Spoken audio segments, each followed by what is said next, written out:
हमारे पास attendance sheet है।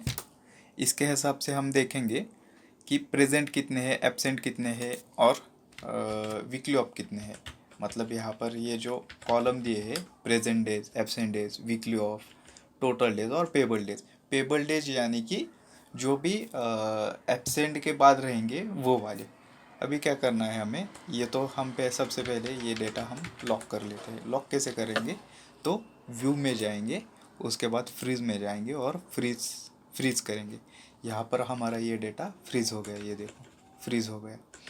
अभी क्या करना है कि हमें प्रेजेंट डेज निकालने हैं। प्रेजेंट डेज हम कैसे निकालेंगे, तो is equal to count if tab, उसके बाद हम यहाँ पर आ गए 1 तारीख को। 1 तारीख से 31 तारीख तक हम इसे सिलेक्ट कर लेंगे रेंज को, और इसे हम कॉमा करेंगे। अभी वो पूछ रहा है क्राइटेरिया, क्राइटेरिया का रखना है कि हमें बी को सिलेक्ट करना है। ये रहा हमारा पी और bracket complete is equal to 24 days आ गए हमारे। अभी absent is equal to count if tab. अभी हम फिर से रेंज सिलेक्ट करेंगे 1 तारीख से 31 तारीख तक। ये हमने 1 तारीख से 31 तारीख तक रेंज सिलेक्ट की। उसमें हमें क्या सिलेक्ट करना है, एब्सेंट देखना है। तो ए को हम लिखेंगे ए और ब्रैकेट कंप्लीट एंटर। अभी एंटर करने के बाद 3 डेज हो गए, वो 3 डेज एब्सेंट है। अभी उसके बाद वीकली ऑफ देखेंगे, is equal to count if tab. Range फिर से हम इसमें दे देंगे 1 तारीख से 31 तारीख तक। ये हमने रेंज दे दी, कॉमा करके हमें क्या देखना है, तो वीकली ऑफ। तो डबल इन्वर्टेड कॉमा है, कॉमा में हम WO करके ब्रैकेट कंप्लीट करेंगे और इज इक्वल टू करेंगे, तो वीकली ऑफ 4 आ गए। अभी हमें टोटल डेज हमें कैलकुलेट करने हैं। टोटल डेज हम कैसे कैलकुलेट करेंगे, is equal to 24 plus absent days plus weekly off is equal to 31 days. ये हो गया हमारे टोटल। अभी पेबल डेज हम कैलकुलेट करेंगे। तो पेबल डेज हम कैसे कैलकुलेट करेंगे, तो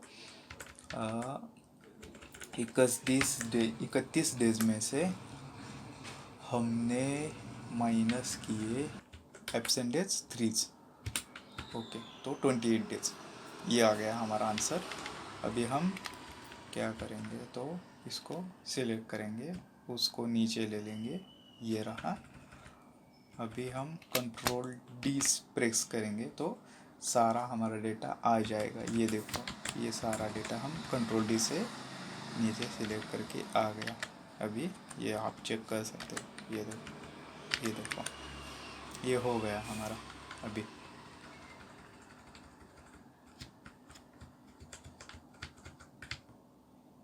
बात पूरी समझ में आई। पहली बात तो क्या करना है, हमें फ्रीज करना है। व्यू में आना है। अनफ्रीज, यहाँ पर अनफ्रीज दिख रहा है पर ये फ्रीज करना है। स्टेप ध्यान में रखो। उसके बाद हम क्या करेंगे कि is equal to count if करके हमें रेंज सिलेक्ट करनी है। ये रही हमारी रेंज। रेंज क्या सिलेक्ट करनी है, जब भी हम रेंज दे देंगे तो डेट को हम रेंज दे देंगे 1 तारीख से 31 तारीख तक। ये गई हमारी डेट।